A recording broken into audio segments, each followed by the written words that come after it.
आज व्याख्यान की अध्यक्षता के लिए हमारे मध्य विराजे हैं राजस्थान ब्रजभाषा अकादमी के पूर्व अध्यक्ष डॉक्टर कृष्णचंद्र गोस्वामी जी, और आज के व्याख्यान की मुख्य वक्ता हैं प्रोफेसर तारा दूगड़। आधुनिक काव्य में श्री कृष्ण ये व्याख्यान का विषय है। तो व्याख्यान के आरंभ से पूर्व, जैसे कि हमारी संस्थान की परंपरा है, हम ठाकुर श्री बांके बिहारी जी के चित्रपट पर माल्यार्पण करके इस कार्यक्रम को विधिवत आरंभ करेंगे। तो मैं उपस्थित अतिथिजनों से निवेदन करता हूं कि वे कृपया यहाँ पधारें और बिहारी जी के चित्रपट पर माल्यार्पण करके हम इस कार्यक्रम का शुभारंभ करते हैं। आइए,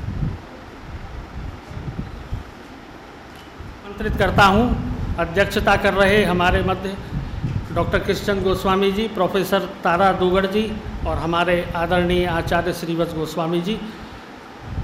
हमारे संस्थान के निदेशक महोदय, उपनिदेशक महोदय यहाँ विराजे हैं। मैं उनसे निवेदन करूँगा कि वे पटका अर्पण कर अतिथियों का स्वागत करने की कृपा करें, और हमारे मध्य संस्कृत के विद्यार्थीगण मौजूद हैं। स्वस्ति वाचन से कार्यक्रम का शुभारंभ हो तो बहुत अच्छा लगेगा, वहीं से कर सकते हैं।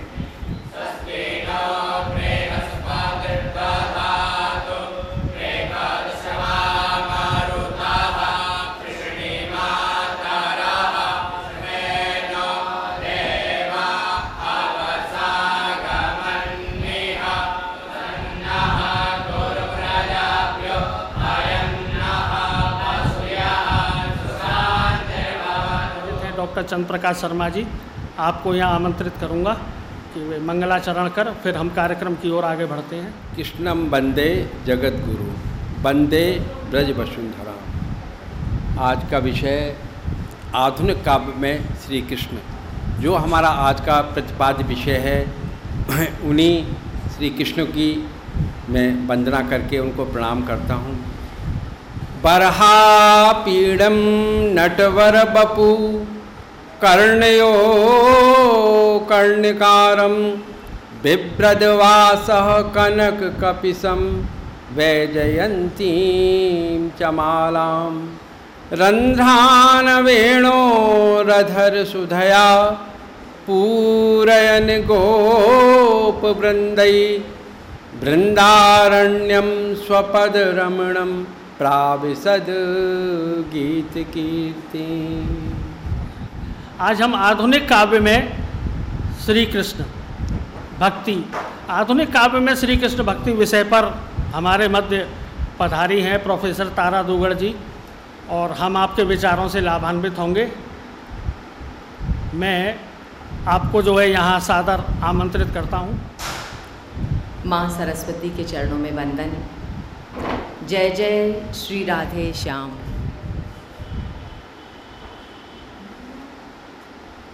वृंदावन मात्र दिव्य प्रेम की जन्मभूमि ही नहीं, अपितु उस प्रेम को चरम परिणति तक पहुंचाने वाली लीला भूमि भी है। गोस्वामी हित हरिवंश ने इसी सत्य को उजागर करते हुए लिखा है, वृंदारण्य स्थलीयम परम सुधा माधुरीणाम धूरिणाम, अर्थात परम रसमय सुधा माधुरी के मूल उद्गम स्थान इस वृंदावन स्थली ने आस्वादनीय उस रसिक युगल को भी संपूर्ण रूप से श्री राधिका रानी की सेविकाओं को समर्पित कर दिया है। यह सामर्थ्य सिर्फ वृंदावन का ही है कि वह मुक्त हस्त उस आनंद को ग्रहण भी करे और उसका वितरण भी करे। मैं इसी पुण्य भाव से इस स्थली को प्रणाम करती हूँ। प्रणाम सभागृह में बैठे भक्तजनों, सुधीजनों को, और मंचस्थ विराजित गुरुजनों को। मैं विशेष रूप से कृतज्ञ हूँ वृंदावन शोध संस्थान के ट्रस्टी आदरणीय श्री श्रीवत्स जी महाराज, संस्था के निदेशक राजीव जी और मुझसे संपर्क करने वाले डॉक्टर राजेश शर्मा जी, आप सबके प्रति हार्दिक कृतज्ञता कि आपने मुझे यहाँ बुलाया और मेरे विचारों को अभिव्यक्त करने का मुझे अवसर प्रदान किया। आज का विषय, जैसा कि मुझे बताया गया था, आधुनिक हिंदी कविता में श्री कृष्ण। हम अपने विषय पर आएँ उससे पहले कुछ बातें कविता के संबंध में, क्योंकि कविता की भूमि पर ही हमें कृष्ण को उकेरना है। बहरहाल हमारे पास अणु अस्त्र हों, रोबोट हों, सुपर कंप्यूटर्स हों, पर आत्मा की बंद गली को चहकाने के लिए, महकाने के लिए जिस कला की, जिस कविता की आवश्यकता पड़ती है, वह कविता है। कविता वह संजीवनी है जो हमारी सुकुमार संवेदनाओं को सहलाकर हमारे मानवोचित गुणों को पुनः प्रतिष्ठित कर सकने की क्षमता रखती है। कविता हमारी संवेदनाओं का विस्तार है। डॉक्टर अरुण प्रकाश अवस्थी ने ठीक ही लिखा है कि कविता और जीवन एक दूसरे के पर्यायवाची हैं, दोनों सव्यसाची हैं। कविता और जीवन एक दूसरे के पर्यायवाची हैं, दोनों सव्यसाची हैं। कविता हर उच्छ्वास के साथ हमारे भीतर चहकती है, महकती है और हमारे भीतर वो जिंदा रहती है, जिंदा रहने के एहसास तक। कविता जीवन का छंद है, आदमी के प्रति एक पावन अनुबंध है। श्रद्धेय गुरुवर आचार्य विष्णुकांत शास्त्री जी कविता को अपने जीवन का पाथेय मानते थे। उन्होंने लिखा है, कविता केवल कभी कभी मुझसे हंसती है, पर चीर हृदय को आह निकलती है जब जब, तब तब चुपचाप स्वयं मेरे दुख झेला करती। पंडित छविनाथ मिश्र ने तो यहाँ तक कह दिया कि मेरे दोस्त मेरे हमदम कविता जब किसी के पक्ष या विपक्ष में पूरी अस्मिता के साथ खड़ी होती है, तब वह ईश्वर से भी बड़ी होती है। तो हमने जाना कविता का महत्व, तो चलिए अब इन्हीं कविताओं के सहारे हम अपनी यात्रा प्रारंभ करते हैं। आधुनिक काल की बात शुरू करने से पहले इसकी पीठिका हम भक्ति काल से पाते हैं, और भक्ति काल का नाम आते ही सूरदास और रसखान हमारी स्मृतियों में सबसे पहले आ जाते हैं। सूरदास की बाल लीलाओं का माहात्म्य, मैंने अभी कुछ ही दिन कवि उत्कर्ष की पंक्तियाँ पढ़ी और वो सचमुच मुझे इतनी अच्छी लगी कि आपको सुनाने का लोभ संवरण नहीं कर पा रही हूँ। कि सूरदास की, तुम्हें लगा कि उसने अपना रुतबा छोड़ दिया, पगड़ी नहीं तख्त के आगे सजदा छोड़ दिया। कान्हा की लीला जिनको बच्चों में नहीं दिखी, सूरदास को उसने सचमुच अंधा छोड़ दिया। जन्म से ही दिव्य चक्षु होते हुए उन्होंने जिस मनोवैज्ञानिक तरीके से बाल लीलाओं का संयोग वियोग, विशेषकर विप्रलंब श्रृंगार का जो वर्णन हम सूरदास में पाते हैं, वो अन्यत्र दुर्लभ है। वैसे ही रसखान की प्रेम भीगी रस माधुरी, उससे तो हम सब परिचित हैं। मानुष हों तो वही रसखान, बसों ब्रज गोकुल गाँव के ग्वारन। जो पशु हो तो कहा बस मेरो चरो नित नंद की धेनु मझारन। या फिर बैन वही उनको गुन गाई, कान वही उन बैन सुसानी। बैन वही उनको गुन गाई, कान वही उन बैन सुसानी। जान वही उन प्राण के संग, और मान वही जो करे मन मानी। कहने का मतलब है कि भक्ति और प्रेम की उदात्तता का जो प्रवाह भक्ति काल में प्रारंभ हुआ था वो आज भी प्रवहमान है। निरुपमेय तुम कृष्ण हो, सब विधि अपरंपार। निरुपमेय तुम कृष्ण हो, सब विधि अपरंपार। कौन हुआ तुमसे अधिक, क्या हो रहा है, कौन हुआ तुमसे अधिक आकर्षक अवतार। कृष्ण कितने व्यापक, कितने विराट। उनकी हर साधारण क्रिया से असाधारणता की आभा फूटती है। वे आदर्श से आगे एक राह हैं। उत्कट मेधावी, राग भावना के प्रतीक, महापरिवर्तन के दृष्टा और व्याख्याता। दरअसल कृष्ण मानवीयता द्वारा गढ़े गए प्रतीक पुरुषों में अद्वितीय हैं। वे कितने सारे संबंधों और घटनाओं को एक स्तर पर अर्थात प्रेम की आधार भूमि पर खड़े होकर जीते हैं, जिसका पहला उदाहरण आपके समक्ष रख रही हूँ। हिंदी साहित्य में आधुनिक काल के प्रणेता भारतेंदु की पंक्तियों के साथ। भारतेंदु जी ने लिखा है, जहाँ देखो वहाँ मौजूद मेरा कृष्ण प्यारा है। जहाँ देखो वहाँ मौजूद मेरा कृष्ण प्यारा है। उसी का सब है जलवा जो जहाँ में आशिकारा है। गुनह बख्शो रसाई दो, गुनह बख्शो रसाई दो, रसा को अपने कदमों तक। बुरा है या भला है जैसा है, प्यारे तुम्हारा है। बुरा है या भला है जैसा है, प्यारे तुम्हारा है।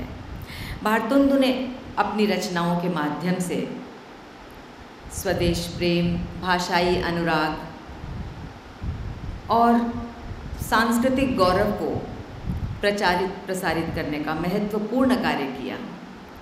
इस गज़ल में वो अपने उपनाम रसा के नाम से वो लिखा करते थे, तो अपने उपनाम से कह रहे हैं, प्रेम भीगी प्रार्थना कि मुझे बहुत सारा प्रेम बख्शो, रस बख्शो।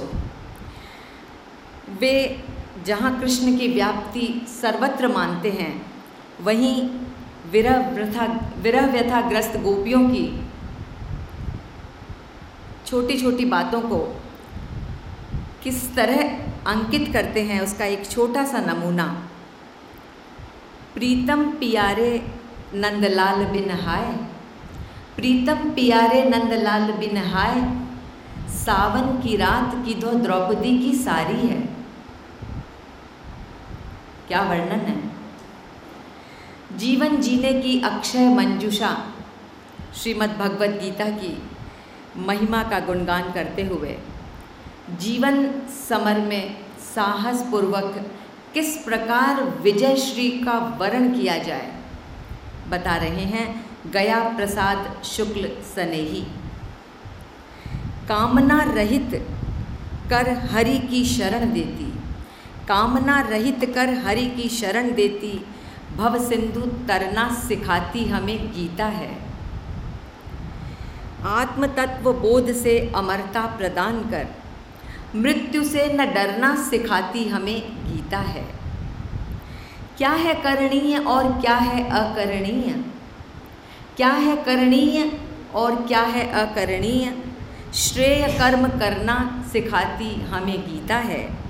जीवन मरण की समस्या हल करती, जीना और मरना सिखाती हमें गीता है। गीता जीवन जीने की कला अवश्य है, पर कृष्ण तो उससे भी आगे चित्त हरण की कला में पारंगत हैं। रसखान ने जैसे लिखा है, कानन दे अंगूरी रही बो जबही मुरली धुन मंद बजई हैं, माई रिवा मुख की मुस्कान संहारी न जई हैं न जई हैं न जई हैं। ठीक इसी तर्ज पर आधुनिक काल के प्रारंभ में माखनलाल चतुर्वेदी लिखते हैं, श्याम लोचन मन बस गयो रे, श्याम लोचन मन बस गयो रे, मधुर बैन कर सैन नैन सो, छीन लीन मन चैन फैन सो, कछु न सुहात सुदिन रैन सो जब हरि हंस गयो रे। श्याम लोचन मन बस गयो रे। कलन परत मोए आठो जाम सखी, कछु न सुहावत धन ओ धाम सखी। रूठ्यो माखन चोर श्याम सखी, जादू कर गयो रे। श्याम लोचन मन बस गयो रे। सांवले रंग में सलोनी मुख मुद्रा वाले चपल चंचल नंद किशोर कैसे गोपियों के मन का हरण कर लेते हैं। बहुत से छोटे छोटे बच्चे बैठे हैं, आज की भाषा में कहूँ तो कैसे डैशिंग और हैंडसम कृष्ण गोपियों के चित्त का हरण करते हैं और उनके सिर चढ़कर उनका जादू बोलने लगता है। भोली भाली गोपियों के मुंह से रविंद्र भ्रमर की इन पंक्तियों को ज़रा आप गौर से सुने। शब्दों में ही स्तवन कीर्तन आराधन है, शब्दों में ही स्तवन कीर्तन आराधन है। चित्रों की यमुना, आपके पास तो यमुना जी है, चित्रों की यमुना बिंबों का वृंदावन है। शब्दों में ही स्तवन कीर्तन आराधन है, चित्रों की यमुना बिंबों का वृंदावन है। शब्दों में सुरताल छंद लय का आवर्तन, छलक रहा नवरस का प्याला ओ नंदलाला। शब्दों में छल नहीं हृदय का भाव सरल है, शब्दों में छल नहीं हृदय का भाव सरल है। मुझ दुखिया के पास शब्द का ही संबल है। कौन कह रहा है ये? कौन कह रहा है बताइए? गोपियाँ कह रही है कृष्ण से कि शब्दों में छल नहीं शब्द का भाव सरल है। मुझ दुखिया के पास शब्द का ही संबल है। मैं क्या जानूं छल प्रपंच करना शब्दों से, मैं तो हूँ भोली ब्रजबाला ओ नंदलाला। वृंदावन की भूमि पर खड़े होकर कृष्ण के साथ राधा की चर्चा न की जाए ऐसा तो असंभव है। जहाँ अभिवादन ही राधे राधे कहकर किया जाता हो।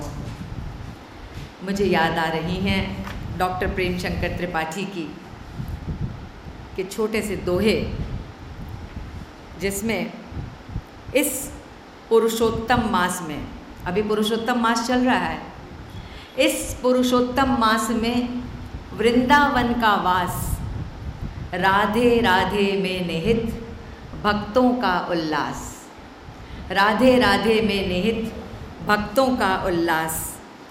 ब्रज रज की महिमा अमित, कण कण में अनुराग।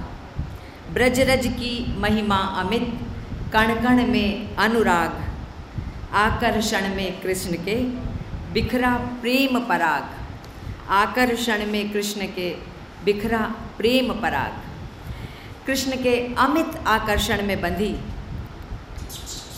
राधा रानी और स्वयं कृष्ण, इनके विषय में देवल आशीष ने बहुत सुंदर पंक्तियाँ सजोई है। पहले कृष्ण के लिए, विश्व को मोहमयी महिमा के असंख्य स्वरूप दिखा गया कान्हा। सारथी तो कभी प्रेमी बना, तो कभी गुरु धर्म निभा गया कान्हा। रूप विराट धरा तो धरा इस लोक पे छा गया कान्हा।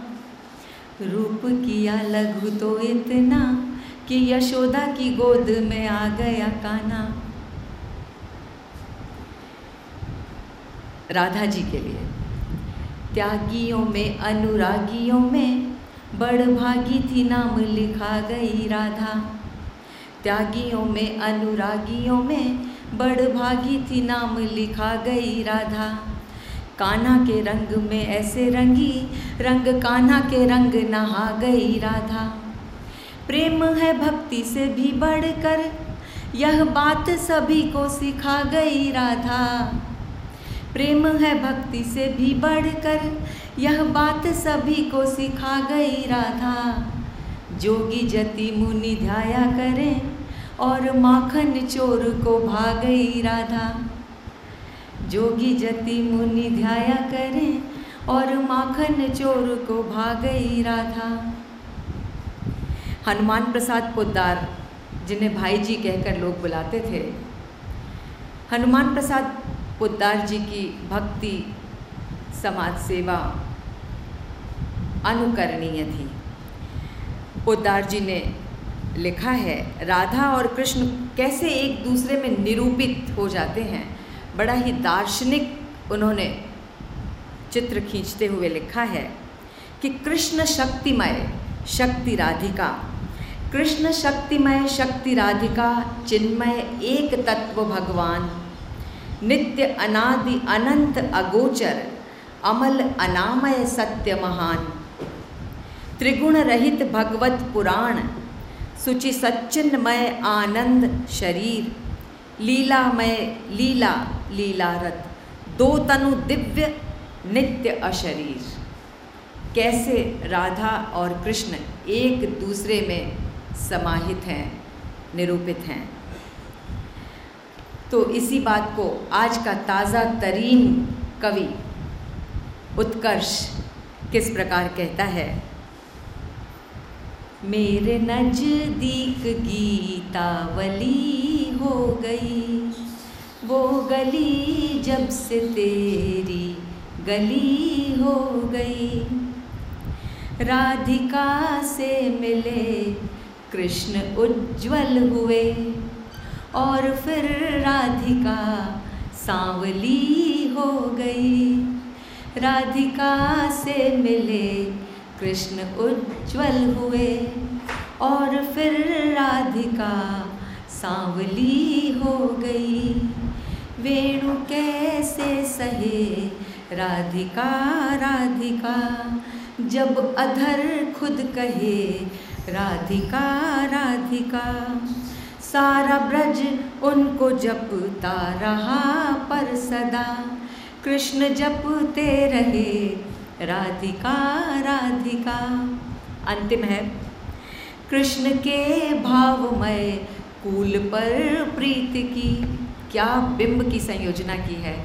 कृष्ण के भावमय कूल पर प्रीत की, भानुजासी बहे राधिका राधिका।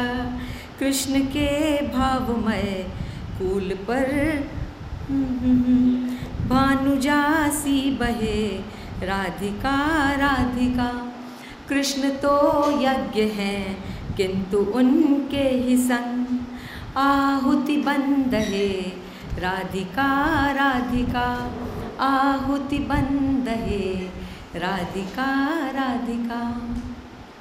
दरअसल प्रेम एक ऐसा तत्व है जो हमारे अंतः बाह्य को आलोकित कर सकता है, उद्दीपित कर सकता है, मोटिवेट कर सकता है, जीने के लिए प्रेरित कर सकता है। कहा भी गया है कि लग जाता चस्का जब मादक प्रेम सुधा पीने का, लग जाता चस्का जब मादक प्रेम सुधा पीने का, सारा स्वाद बदल जाता है धरती पर जीने का। कृष्ण के साथ एक विलक्षण बात और जुड़ी हुई है। वे सिर्फ प्रेम और प्यार की बातें ही नहीं करते, वे हमें जीवन जीने की कला सिखाते हैं। क्षमा करें। वे हमें कहते हैं कि अपने अच्छे बुरे कर्मों को मुझे समर्पित कर दो। यहाँ आचार्य श्रीवत्स जी गोस्वामी बैठे हैं। अभी मैं कुछ ही दिनों पहले उनकी भागवत कथा सुन के आई हूँ। उस कथा में वो बार बार कहते हैं कि माम एकम शरणम व्रज, तुम मेरी शरण ले लो। कोई ऐसा कहता है कि तुम मेरी शरण में आ जाओ और अपनी सारी बुराइयाँ, सारी गंदगी, सारी वासनाएं मुझे दे दो। अभी तो लोग मिलते हैं, वो कहते हैं कि भाई तुम्हारे पास क्या है, जितना माल पानी है, सो कॉल्ड जितने गुरु हैं वो सब लूटने में लगे हैं। पर ऐसा कोई नहीं कहता कि अपनी बुराइयाँ मुझे दे दो।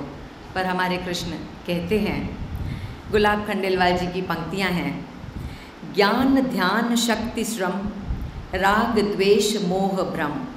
ज्ञान ध्यान शक्ति श्रम, राग द्वेष मोह भ्रम।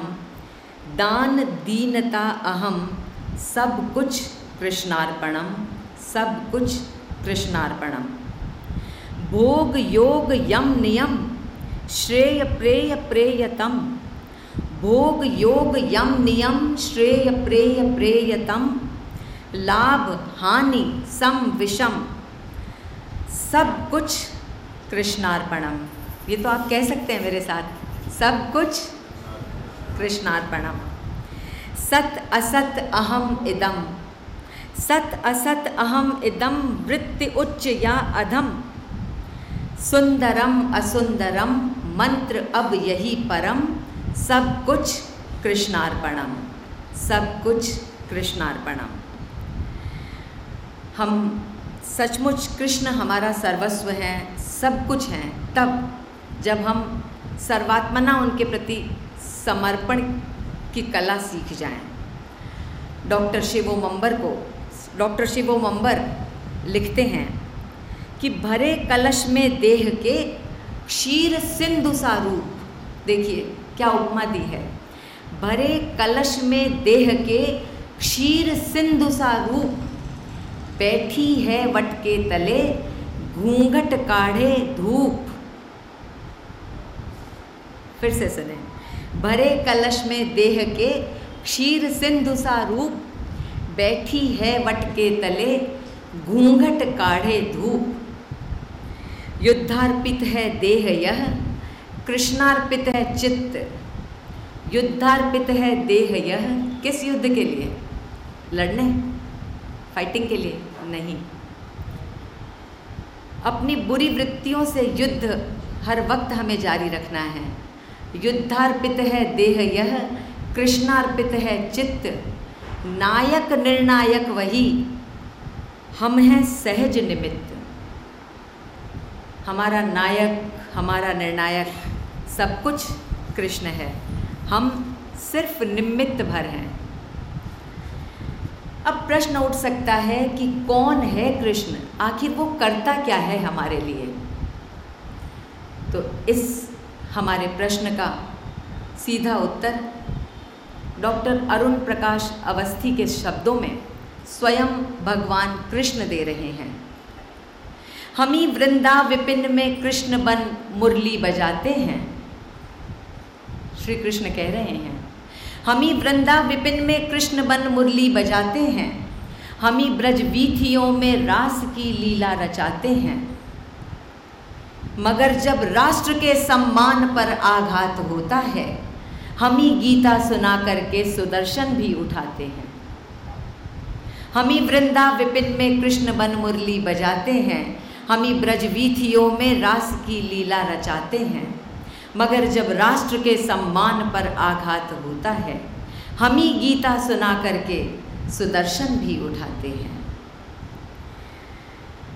आज सुदर्शन चक्रधारी कृष्ण की लीला सचमुच अपरंपार है, यह हम सब मानते हैं।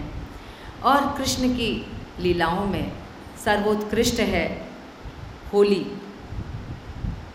होली और कृष्ण एक दूसरे के पर्यायवाची कहे जा सकते हैं। मैं जिस परम पावन भूमि पर खड़ी हूँ, इसी अतिशय प्रिय वृंदावन की होली अपने आप में दर्शनीय और अनुभव करने योग्य है। इसका एक छोटा सा अंदाज हमें इस भागवत कथा के दौरान महाराज जी के सुपुत्र के माध्यम से सुनने को मिला, और उनको सुनकर लग रहा था कि उस वक्त हमें वहाँ जाना चाहिए और देखना चाहिए। होली के इस उल्लास को दर्शाता मदन मोहन मालवीय जी का एक पद आपके समक्ष है, जो समस्या पूर्ति परक एक छंद है। धूम मची ब्रज फागुरियाजू बजै ढप झांझ अबीर उड़ानी। धूम मची ब्रज फागुरियाजू बजै ढप झांझ अबीर उड़ानी। ताकि चले पिचका चहु ओर, ताकि चले पिचका चहु ओर, गलीन में रंग की धार उड़ानी।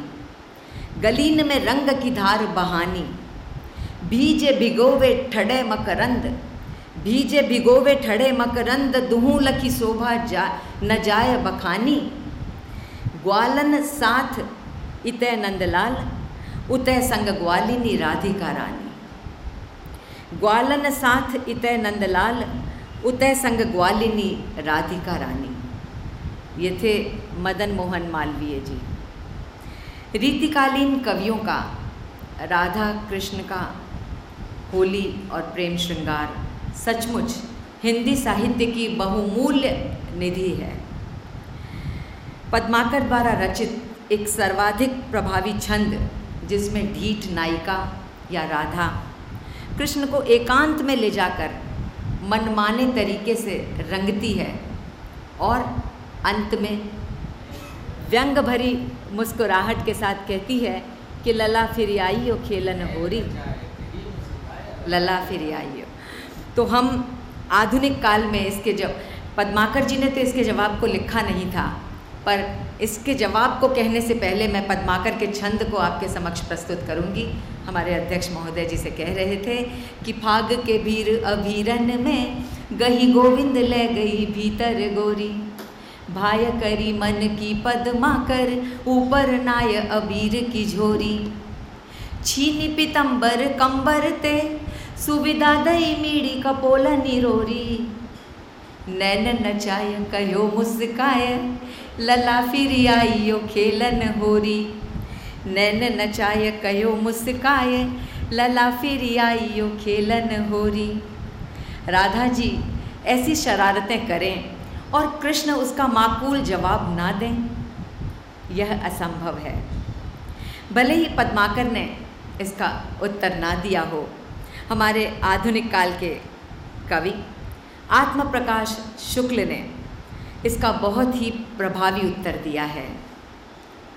ढीठ गोपाल जसोदा के लाल ने गैल में घेर करी बर जोरी, ढीठ गोपाल जसोदा के लाल ने गैल में घेर करी बर जोरी, देखत पौरी में दौरी दूरी, देखत पौरी में दौरी दूरी, लपटाई लियो औकियो झकझोरी, लाल गुलाल सो लाल करी, लाल गुलाल सो लाल करी, पुनी पाछे उठाए के नांद में बोरी, गाल में आंगूरी गाड़ी कहो घर जाऊ लली अब वह गई होरी, गाल में आंगूरी गाड़ी कहो घर जाऊ लली अब वह गई होरी। पहली बात तो यह है कि बिल्कुल पद्माकर के प्रतिरूप लिखा यह छंद किसी भी मायने में हमें नहीं लग रहा कि यह रीतिकाल में नहीं लिखा गया हो। जैसी ढिठाई राधा जी करती हैं ठीक वैसी ही कृष्ण भी करते हैं। लला और लली का यह आदान प्रदान ब्रजमंडल की होली का मूल है। कृष्ण और राधा की यह लीला ब्रज ही नहीं सारे देश की होली। आप तो बिल्कुल उनकी आत्मा में बैठे हैं, हम कहाँ कोलकाता अलग अलग महानगरों में बैठे लोग, हमें इसी नाम का और इनके इसी रूप माधुरी के पान का ही सहारा होता है कि ब्रज ही नहीं सारे देश की होली की अंतर्वर्ती रसधारा है जो अपनी रसिकता में सबको समेटे रखती है। कुल मिलाकर यह कहा जा सकता है कि जीवन का हास विलास आनंद उत्साह प्रीति प्रेम राधा कृष्ण के बिना अधूरा है। राधा की आन बान और शान है कृष्ण, तो कृष्ण का मान और गुमान है राधा। बस वैसे देखा जाए तो हम अपने हास परिहास मान अपमान प्रेम विरह सभी अवस्था को कृष्ण से जोड़कर अपने जीवन को सहज और सरल बना सकते हैं। अब तक हमने प्रेम भक्ति में रची पगी और कुछ अनुराग स्नेह और पुरुषार्थ से भरी बातें सुनी। अब आज के संदर्भ में कृष्ण या कृष्ण से जुड़े प्रसंगों की क्या स्थिति है, इसका यथार्थपूर्ण चुटीला चित्रण किया है डॉक्टर अरुण प्रकाश अवस्थी ने। मैं उन्हें आपके समक्ष सुनाना चाहती हूँ कि देखें एक वो रूप था कृष्ण का और एक आज क्या हो रहा है। तुमको कवि कहते रहे सदा त्रिभंगी लाल, तुमको कवि कहते रहे सदा त्रिभंगी लाल, आज छत्रभंगी सभी सत्ताखोर दलाल, आज छत्रभंगी सभी सत्ताखोर दलाल, महिमा मंडित हो रहे नापाकी गद्दार, महिमा मंडित हो रहे नापाकी गद्दार, सुविधा का पैपान कर छोड़ रहे फुंकार। अब गुरु संदीपन नहीं, हम सब गुरु जी को प्रणाम करते हैं, पर अब क्या है, अब गुरु संदीपन नहीं, सब हैं गुरु घंटाल। अब गुरु संदीपन नहीं, सब हैं गुरु घंटाल, विद्या मंदिर क्लब बने हाल हुए बेहाल। पार्थ कर्ण गुरु द्रोण से, पार्थ कर्ण गुरु द्रोण से, अब न अतिरथी धीर, महारथी अब बन गए नाथ चुनावी वीर। कैसे कैसे चुनाव के, मुझे इस चुनावी वीर की एक बात पर एक भोजपुरी घटना याद आ रही है, बताऊं? कैसी त्रासदी है बिहार के लोगों की, इसे डॉक्टर चंद्रदेव सिंह ने लिखा है।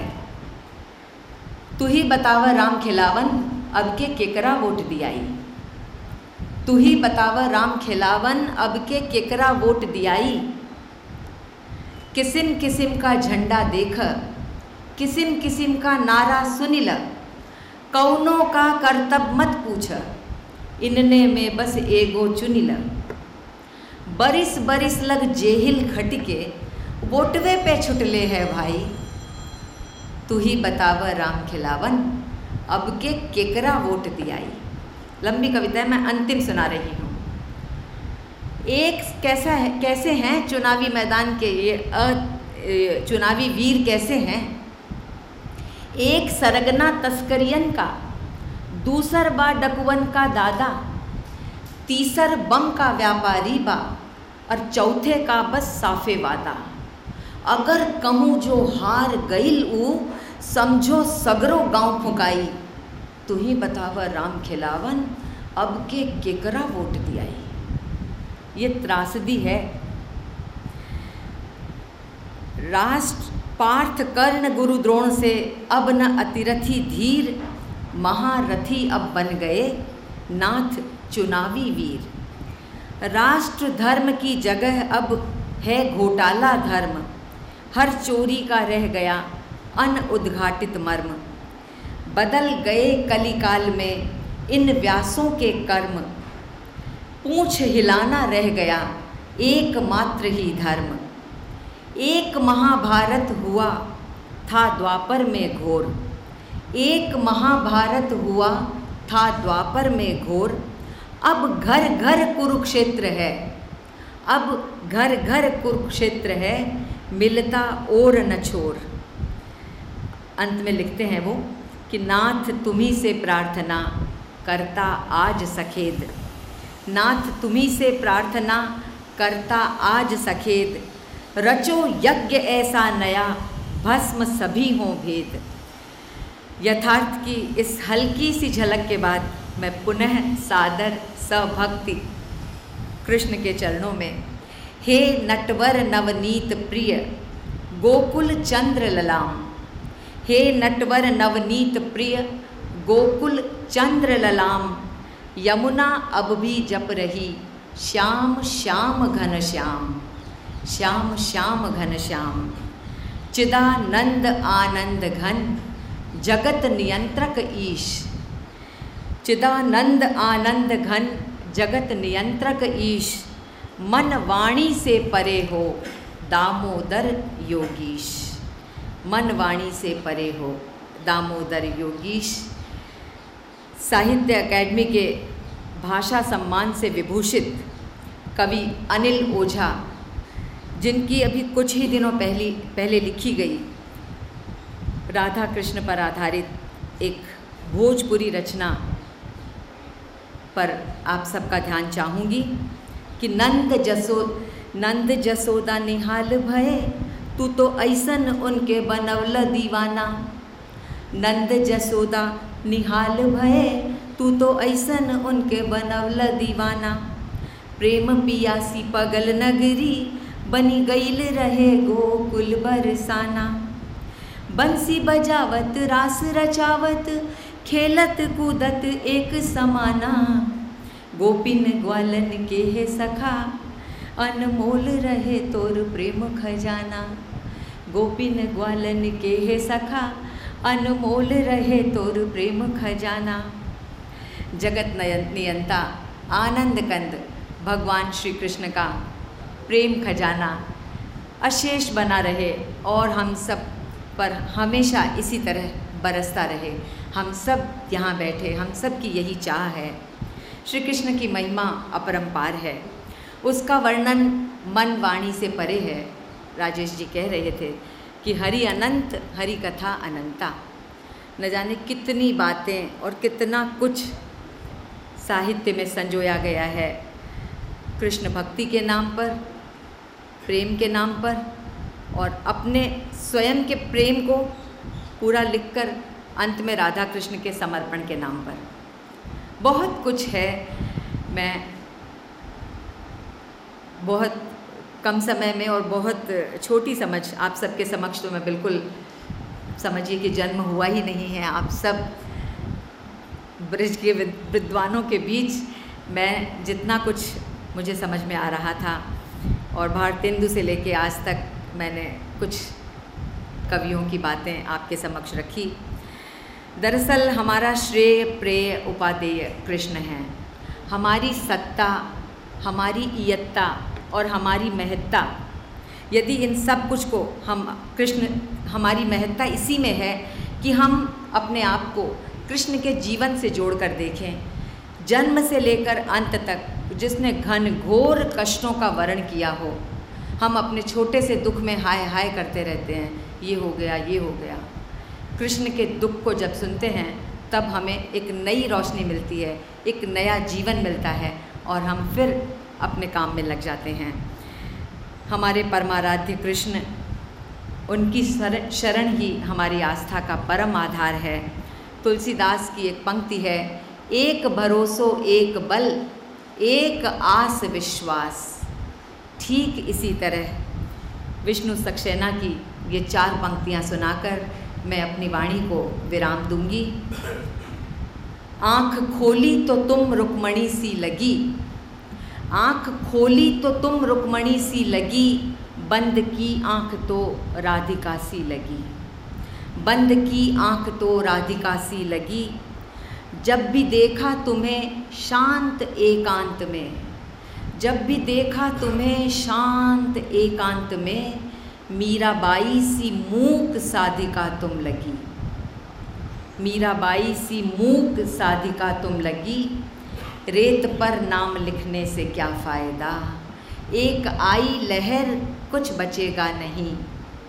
कृष्ण की बांसुरी पर भरोसा रखो, मन कहीं भी रहे पर डिगेगा नहीं, मन कहीं भी रहे पर डिगेगा नहीं। जय जय श्री राधे श्याम। बहुत ही सुंदर, प्रवाहपूर्ण, हृदय स्पर्शी हमारे मध्य विराजमान या विशिष्ट अतिथि के रूप में विराजित हैं आचार्य श्रीवत्स गोस्वामी जी। आपसे निवेदन करूंगा, महाराज जी का अध्यक्षीय तो हम सुनेंगे, पहले आपके विचार थोड़े से सुन लें, संक्षिप्त में ही सही भले। श्री कृष्ण लीला को चित्र और वह चित्र के रसास्वादन की जो यात्रा हमको आपको कराई, वह के बाद में राजेश जी को आज्ञा देना जो है थोड़ा सा एक अत्याचार सा लगेगा, लेकिन आपको झेलना पड़ेगा। यथा नियुक्तोस्मि तथा करूँगा। मानव जीवन को यदि हम देखें तो मानव जीवन की बात कहाँ है? मानव जीवन की बात ही मानव के ताईं सार्थक है, और जो काम की बात है वो कहा, हमारे जीवन से जो संबंधित बात है वही हमारे काम की बात है। और जीवन को नाम कहा है बात, कि बात बन जाए और क्या तो बात बिगड़ जाए। वही जीवन की धारा के 2 तट हैं, या तो बन जाए बात और क्या बात बिगड़ जाए। किंतु अब सवाल ये है कि हमको, आपको, काऊ को बात बिगड़ने की प्रतीक्षा नहीं है। बात बने कैसे, बात कैसे बने, तो कौन सी बात करें कि बात बन जाए। गीत तो हम गाएं कि बात बन जाए, बात बन जाए। अरे बात बन जाए कैसे, तो ना होगा ना। कौन सी बात हो जो बात से बात बन जाए। तो बात बन जाए एक ही है कि कोई ऐसी प्रक्रिया हमें मिल जाए, कोई ऐसा व्यक्ति मिल जाए, कोई संस्था मिल जाए जो हमारे दुखन को हरण कर ले। और दुख को हरण करने मात्र से काम न बनेगा, बात न बनेगी। बात बनाए के ताई सुखकारी अनुभव प्रदान कर दे। तो दुखहारी और सुखकारी की जो बात है वही बात हमारे ताई महत्वपूर्ण है और सब व्यथा है। दुखहारी सुखहारी की कथा ही कथा है और सब व्यथा है। तो दुखहारी सुखहारी वह प्रक्रिया, वह व्यक्ति कहाँ मिलेगा? तो एक शब्द में बता दियो, बोले कहो कहो कृष्ण कथा, कहो कहो कृष्ण कथा। बोले कृष्ण कथा? वो बंसी बजाने वाले की, वह चोर की कथा करें, वह वस्त्र हरण करने वाले की, परदाराभिमर्शनम करने वाले की कथा करें, बात बन जाएगी? तो बोले कि कृष्ण को मतलब तो समझ लो भैया। कृषि भूवाचक शब्द नश्य निर्वृत्तिवाचक, जो जीवन रूपी खेती में से कांटेन के पौधान को निकाल के और सुखद गुलाबन को खिलाए दे, वाकू हम अपनी भाषा में कृष्ण कहे हैं, वही कृष्ण है। तो यही मारे कही कि भैया कृष्ण कथा, कथा सुसारम, जितनी बात हैं उनमें सार बात केवल एक ही है, दुखहारी सुखकारी की बात। जाकू तुम संस्कृत भाषा में कृष्ण कथा कहो, वही बात मतलब की हो और सब बात फालतू की बात है। तो यही मारे कृष्ण प्राप्ति व प्रक्रिया व व्यक्ति को उपलब्ध होने के ताई जो उत्कंठा और जो छटपटाहट मानव के भीतर है, वो कृष्ण कथा को जन्म देवे, वो कृष्ण कथा को जन्म देवे।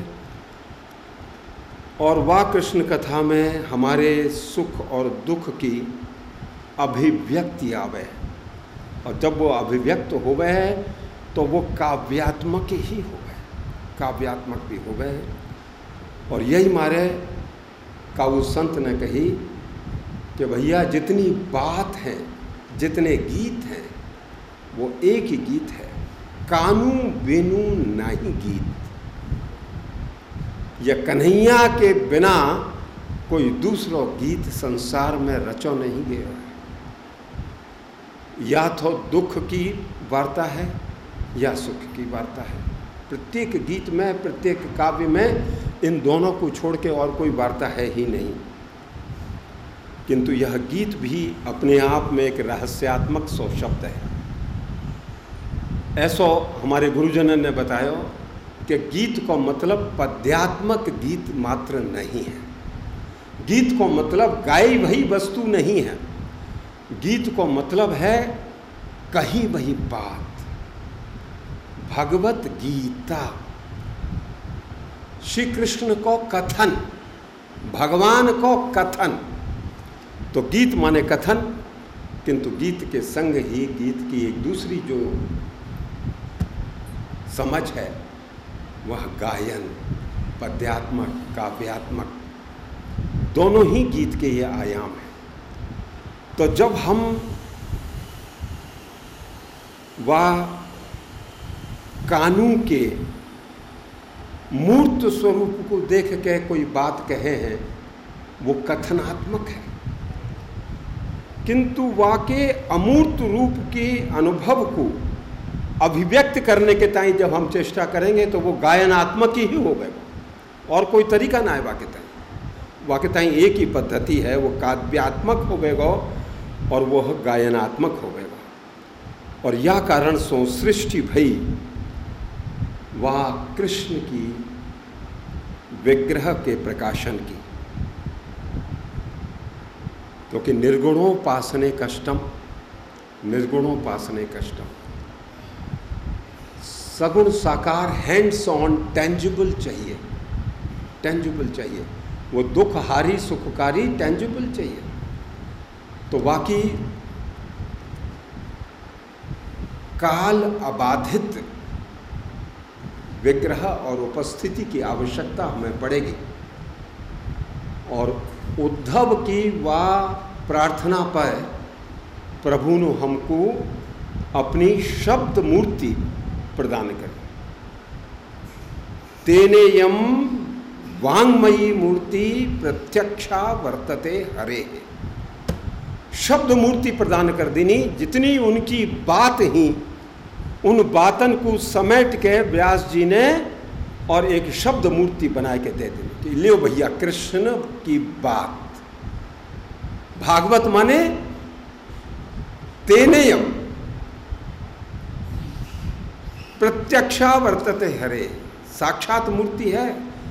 ऐसा नहीं है कि कोई कल्पना की बात है। जिन बातन को साक्षात्कार अनुभव व्यास जी ने कियो है, समाधि लब्ध्वा व्यासेन सात्वती संगीताम चक्रे, वह बातन को शब्दन के माध्यम से हमें बताए दियो। किंतु वह शब्द मूर्ति श्री कृष्ण की बात वहीं पर रुकी नहीं।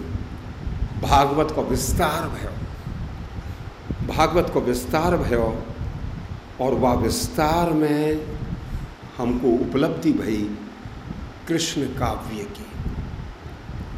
प्राचीनतम काल से लेके और जो अभी कछु दिना पहले तक लिखी भई जो रचना आपने सुनाई, प्राचीनतम काल में एक कवि वर्णन करे हैं, उनको नाम स्मरण नहीं आ रहा है, कि धन्य है यह वृंदावन की भूमि। ऐसा लोग कहें कि 3री-4थी शताब्दी में उनने ये रचना करी।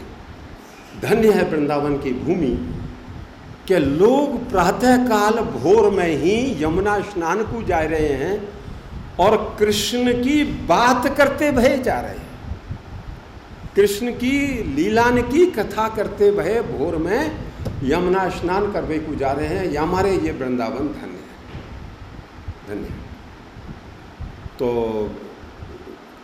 बिल्हण, ये बिल्हण कवि की रचना, और आज तक वही कृष्ण छाए भये हैं, छाए भये हैं। तो वह भागवत को बृहद रूप देने को जो एक यज्ञ आगे बढ़ाओ, वह के माध्यम से हमको कृष्ण काव्य के एक बृहद संसार की उपलब्धि हमको भई है। और यही मारे वह कवि कर्म, हमारी वैदिक परंपरा में कवि कर्म एक बहुत महत्वपूर्ण पद्धति है, एक साधना है। खाली कविता लिखना ही कवि कर्म नहीं है। सत्य को बोधात्मक बनाते भये परोसनो, यह वैदिक कवि को कर्तव्य है।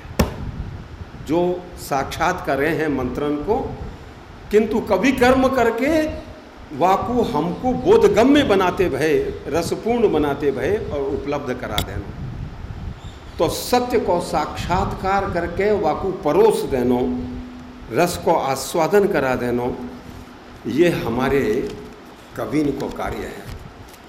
किंतु श्रीमद् भागवत की कृष्ण कथा की जो विग्रह, वाकु विस्तार देनो, वाकु व्यूह प्रदान करनो, यह क्रांति के घटक हैं श्री चैतन्य महाप्रभु। नहीं तो जो मतलब की बात है वो 3 घाट से यदि नहीं मिलेगी तो वो निरर्थक है। और वो 3 घाट कौन से? उपनिषद,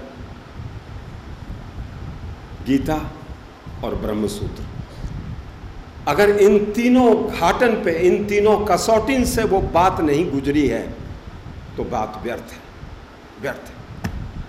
16वीं शताब्दी में क्रांतिकारी चैतन्य जो वाप्रस्थानत्रयी की परंपरा से प्रकट भये हैं, पले हैं, फूले हैं, पोषित हैं, न्याय के महापंडित हैं,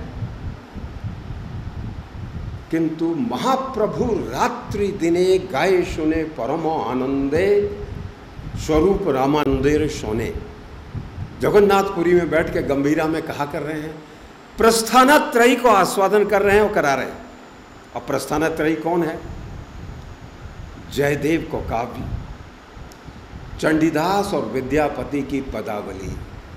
अब उपनिषद की आवश्यकता नहीं है, अब गीता के अर्थ लिखवे की आवश्यकता नहीं है, अब ब्रह्म सूत्र की व्याख्या करने की कोई आवश्यकता नहीं। काय को आस्वादन करना है इनको, और संग में उनने जोड़ दियो कृष्ण कर्णामृत बिल्व मंगल की पदावली, जाको वो उद्धार करके दक्षिण भारत की यात्रा से उत्तर भारत कृष्ण कर्णामृत को भूल चुको। श्री चैतन्य महाप्रभु ने दक्षिण भारत से कछु पांडुलिपि लाए के और यहाँ के विद्वानों को प्रदान करी, तब ये बिल्व मंगल और कृष्ण कर्णामृत उत्तर भारत को 16वीं शताब्दी में पुनः उपलब्ध है।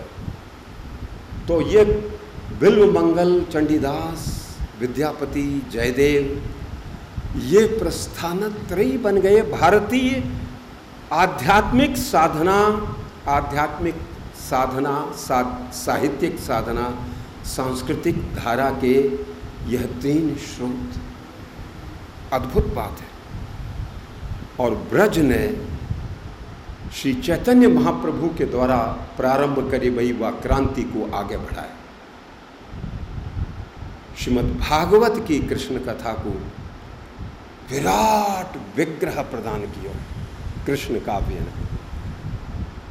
माखन चोरी किते कह जी भागवत में, किते कह? 2 शब्द में, केवल 2 शब्द हैं माखन चोरी के बारे में। प्रातःकाल आ जाए, उधम मचावे, हमारे छोरान को चिकोटी काट के जगाए दे, बछड़ान को खोल के दूध पिवा दे और हमारे मक्खनन को खा जाए, माट को फोड़ जाए, बस है गई माखन चोरी। अगर सूर न गाते, कोई माखन चोरी है जान तो नहीं, कोई जान तो माखन चोरी है कि भगवान ने माखन चोरी करी। ये लीलान के विभिन्न अंगन को प्रकाशित करवे के ताई केवल श्रेय है या कवि कर्म को, कवि कर्म जाको हम काव्य आराधना या कविता को रूप दे हैं।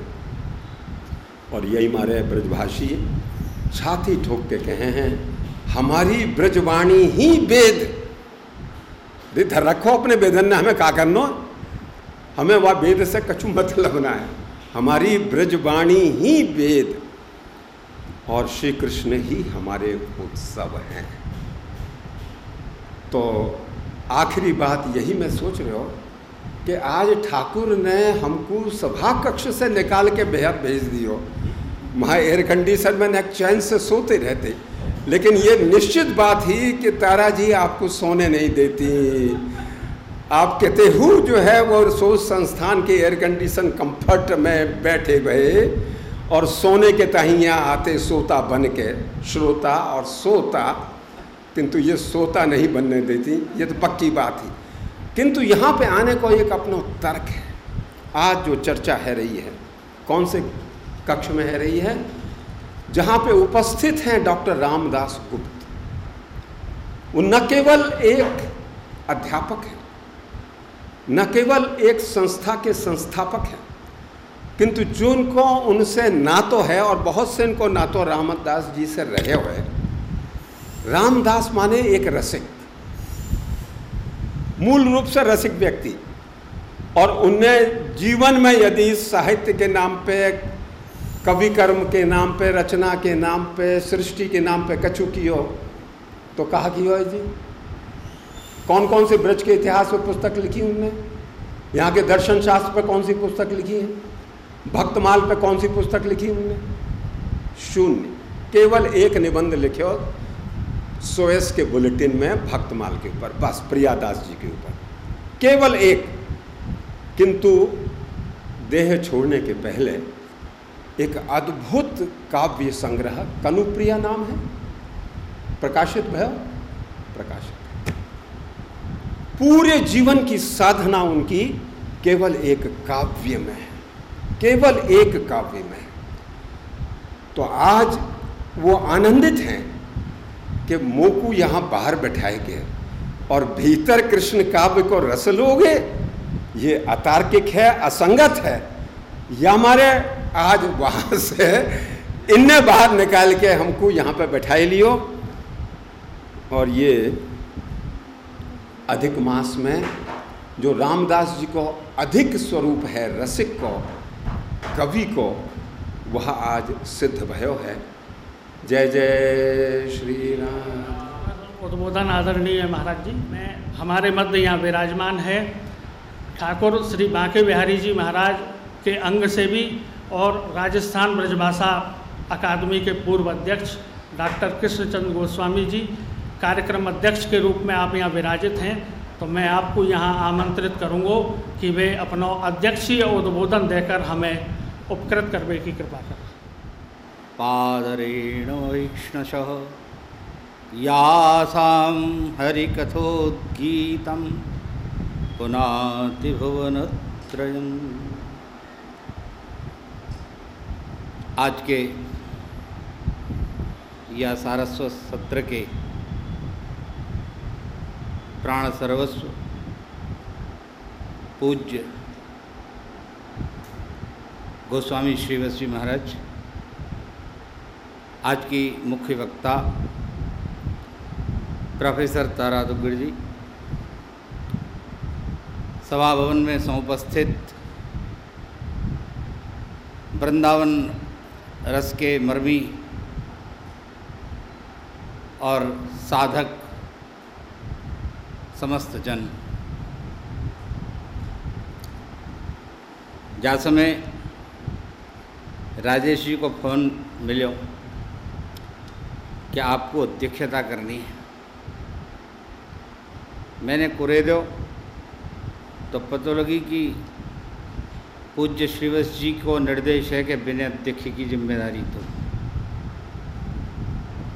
रामचरितमानस की वो चौपाई जो विश्वामित्र जी ने राम से कही ना, वो याद आ गई। उठाओ राम बन जाओ भवचाप। उनकी गौरवमयी उपस्थिति और मेरी अध्यक्षता दोनों को कोई मेल नहीं, परंतु बड़े जनन की इच्छा ही आज्ञा हुए, ऐसो मान करके मैंने यह दायित्व को स्वीकार कर लिया। अध्यक्ष शब्द में हमेशा ये लगे कि अध्यक्ष वो है जो आधी आंख से सुने और आधी आंख से नोट करे। बाको काम बड़ो खराब काम हो, दत्तचित्त है कि सुन नहीं सके।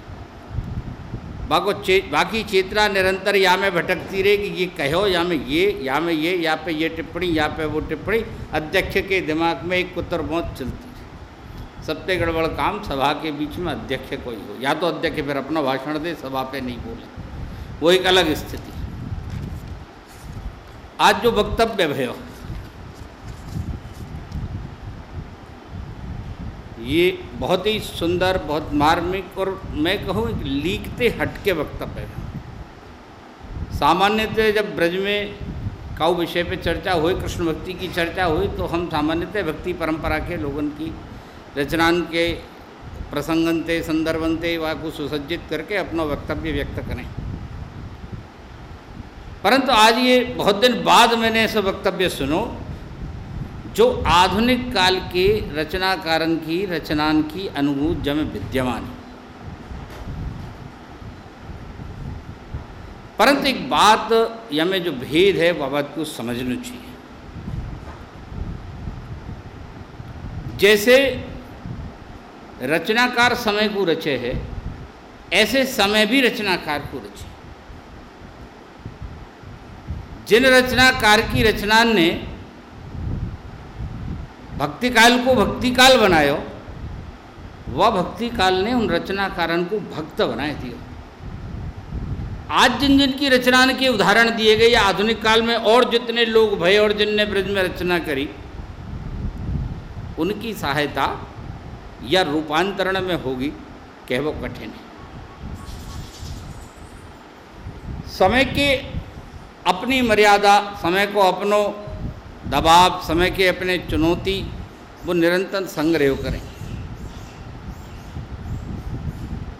जा कालखंड में चाचा वृंदावन दास जी और भगवत रसिक जी जैसे कवि वृंदावन में बैठ के रचना कर रहे, साहित्य के अध्येता ने वाकू भक्ति का नहीं कहा, वो रीतिकाल की कोटि में चलो। भक्त हैवे के बाद रीतिकाल की कोटि में चलोगे हो तो ये विचारणीय विषय है कि जब हम काल के संदर्भ में, हमारा आज को विषय हो आधुनिक, अब आधुनिक में है तो आधुनिक को स्पर्श होगा तो आधुनिक में वो कहाँ परिवर्तन है जो कौ रचना को आधुनिक बना दे।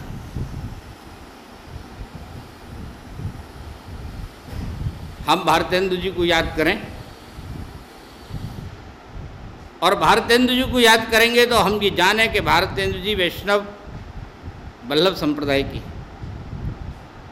उनकी अपनी रचनान में निरंतर वल्लभ संप्रदाय को पूरा बहुत सारे विवरण, बहुत सारी चीज हमें रचनावली में अपने को देखने को मिलेगी।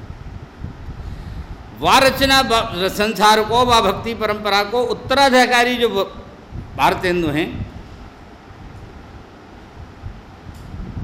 वो जब कृष्ण की प्रभाती लिखें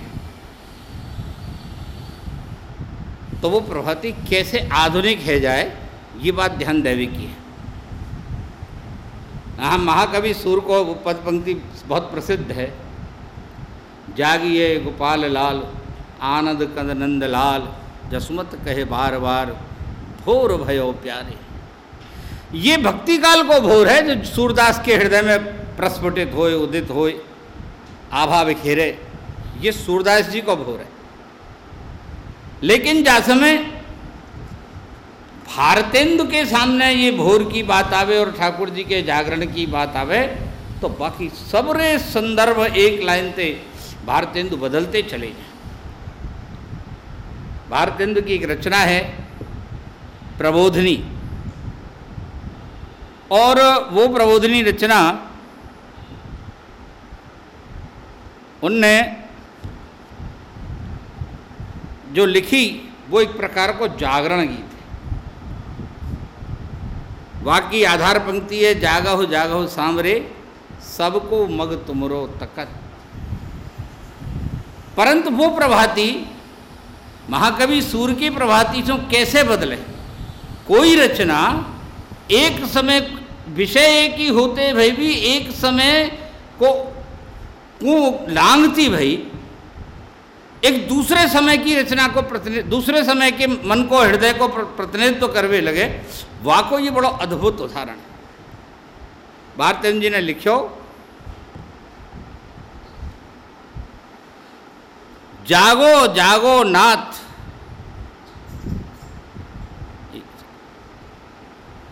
भारतेंदु ने लिखो कि डूबत भारत नाथ बेग जागो अब जागो।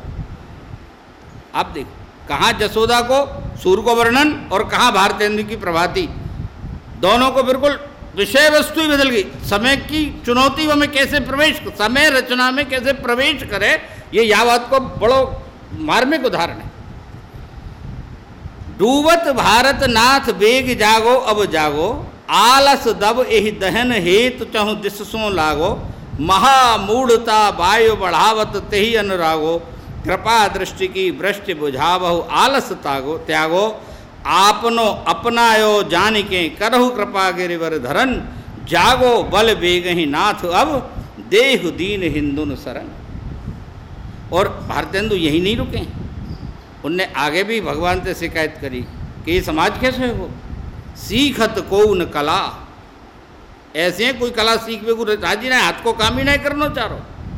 सीखत को न कला उदर भर जीवत केवल, पशु समान सब अन्न खात पियत गंगा जल, धन विदेश चल जात तऊ जिय होत न चंचल, जड़ समान हुए रहत अखिल हत रच न सकत कल, जीवित बस विदेश की वस्तु ले ताबिन कछु नहीं कर सकत, जागो जागो सामरे सबको मग तुमरो तक।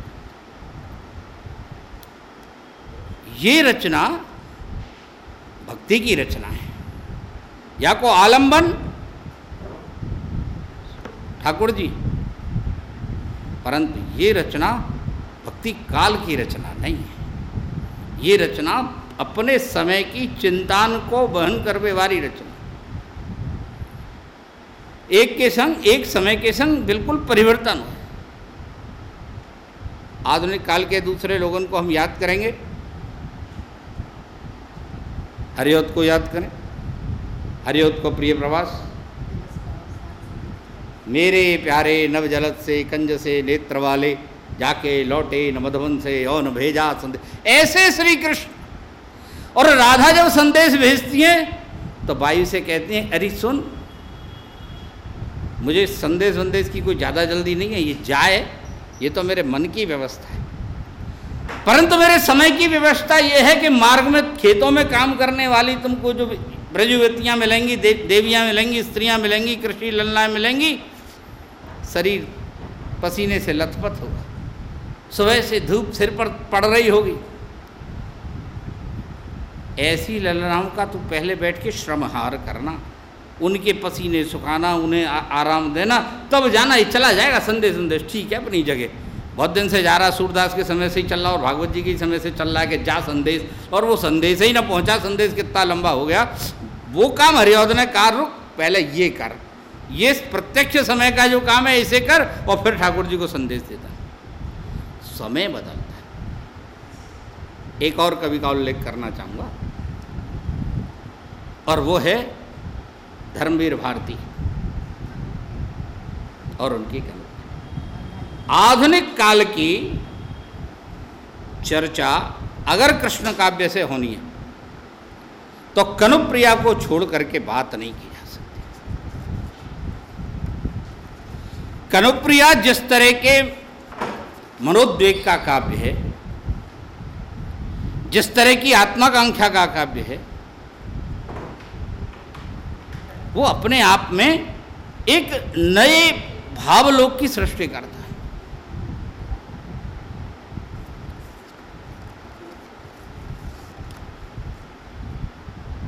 कनुप्रिया की विशेषता यह है कि वहां श्री कृष्ण पात्र नहीं है, उस कथा की पात्र अकेली राधा है, राधा का ही आत्मालाप।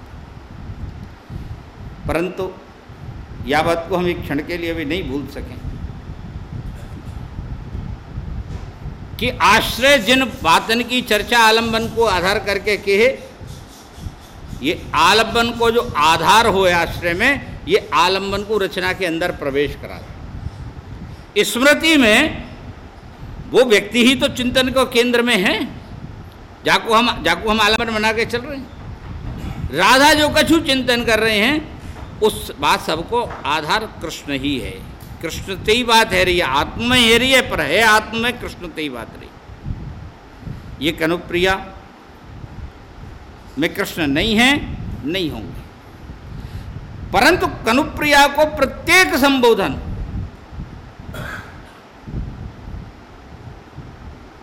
सिवाय कृष्ण के का दूसरे के लिए नहीं है। कनु और ब्रज के कृष्ण और कन्हैया, ये सब तो मिलती भी धुनी है। कनुप्रिया यही नहीं रुकी, वो वहां से आगे चली गई। और वो जो कनुप्रिया के आलंबन है, वहाँ जो श्री कृष्ण है, वो सामरो है, वो स्वर्णिम संगीत है, वो प्राण है, वह लीला बंधु है। वो नंदनंदन है कि नहीं पतो, क्योंकि जो प्रेम की भूमिका है, वहाँ लौकिक संबंधन की एक सीमा के बाद कोई आवश्यकता नहीं। ब्रज के लोगों ने भी जहाँ प्रेम लक्षणा भक्ति के परम उत्कर्ष को प्राप्त कियो, वह हम देखें कि उन कृति में ठाकुर के जो अवतार कालीन संबंध हैं उनकी चर्चा नहीं है, उनके व्यक्त करवे वाले नाम हैं उनकी चर्चा नहीं। वो छैल होगो, छबीलो होगो, रसिक होगो, प्यारो होगो, प्यारी होगी, लाल होगो, लालन होगो, परंतु वो नंद नंदन नहीं हो, वो यशोदा नंदन नहीं होगो, वो गोवर्ध गिरधारी नहीं होगो, वो कैसी मर्दन नहीं होगा, क्योंकि जो प्रेम की परमावस्था है वहाँ ये जो लौकिक लीलान के नाम है, वह मनस्थिति में, वह परम अवस्था में, भाव की दशा में ये सब अपने आप झड़ जाएं। जैसे रंग महल में प्रवेश होए तो श्रृंगार रंग महल की देरी तक ही काम है, और अगर कोई रंग महल की देरी है लांग के सिंगारे ले जाएगो तो वो शैया के किनारे मेज पे धर जाएगो। श्रृंगार की पेट रंग महल की लीला में नहीं है। सतड़ाल बैना बंदनी जो कछु धारण हो सब माँ उतर जाए, अपने आप धर जाए, कोरे में भैया जाटा। ऐसे ही ये जो लोक संबंधन को ठाकुर के ऊपर एक पूरा हमें परंपरा दिखाई दे, ये भी वह प्रेम की परमावस्था में जाए कि अपने आप छोड़ दे। ठाकुर नहीं छोड़े, वो अपने आप ही छूट जाए, वो अनावश्यक रहे तो छूट जाए। ये जो कृष्ण प्रेम की दृष्टि हमें आधुनिक काव्य में मिले, ये वो रचना है जिनकी मैंने आपसे चर्चा करी कि जिनमें कथा तो कृष्ण की है परंतु अनुभव समय को है, उपस्थिति समय की है। और यही वो तत्व है जो काहू रचना को आधुनिक बनाए। खाली आज लिख रहे, आज भी हम जैसे बालक होंगे जो ब्रजभाषा में भक्ति की रचना लिख रहे होंगे, हमारे भी सामने आके जी बैठे हैं, गीता को अनुवाद कर दियो, याद थी ये भक्ति काल नहीं है। जब आज के काल को कोई भक्ति काल नहीं लिखेगो, कभी नहीं लिखेगो, सबरे काम के बाद भी और आराधना के बाद भी वो एक समय हो, समय ने रचनाकार को रचो और रचनाकार ने समय को रचो। आज हम रचना तो रच सकें, हम समय नहीं रच सकें, समय की प्रकृति बदल गई। आचार्य शुक्ल ने लिखो कि मनोवृत्ति के परिवर्तन के संग संग लोक रुचि बदल जाए, और वही साहित्य के परिवर्तन को आधार हो। बहन तारा जी को वक्तव्य कि सबसे बड़ी विशेषता ये रही कि उन्होंने ऐसे रचनाकार जिनकी सामान्यतः चर्चा नहीं हो, काव्य समय को केवल बड़े रचनाकार नहीं बना। मैं बड़े रचनाकार की ये विशेषता तो मैं स्वीकार करूं कि समय अपनी सबसे अधिक सामर्थ्य के संग बड़े रचनाकार में व्यक्त हुए। आप तुलसी पढ़ोगे तो राम भक्ति को सार पूरा हो जाए, आप रूप गोस्वामी जी की टीका पढ़ोगे, सनातन गोस्वामी जी की टीका पढ़ोगे तो चैतन्य मत को सबरो सार में अपने आप भीतर बैठे हो, बाकी बात भले ही सठ संदर्भ लिखे गए कि नहीं लिखे गए। ये बड़े लोगों की विशेषता है कि वो सबरे समय को अधिकतम सीमा में धारण करें। परंतु ये जो समय रचे, ये छोटे छोटे रचनाकारंते भी रचे। हर काल में, वृंदावन में कभी इनकी सूची बना लोगे, अज्ञे जी के पास होगी, 100 से कम की नहीं होगी, कम से 250 लो, सब 250 निकली। कभी इनकी कमी नहीं है, पर वो समय के बाद कौन बच्चे को अलग बात है। ये वो लोग हैं जो केवल समय को रचेंगे, समय के बाद बचेंगे कि नहीं बचेंगे वो ठाकुर जी जाने, बाको कछु कहो अभी संभव नहीं है। ये मेरा सौभाग्य है कि तारा जी को इतनो बहुस्पर्शी आयाम बारो वक्तव्य मुझे सुनने को मिलो, और बातें बड़ो सौभाग्य ये कि आदरणीय श्री वत्स जी महाराज को आशीर्वाद वो मुझे मिलो।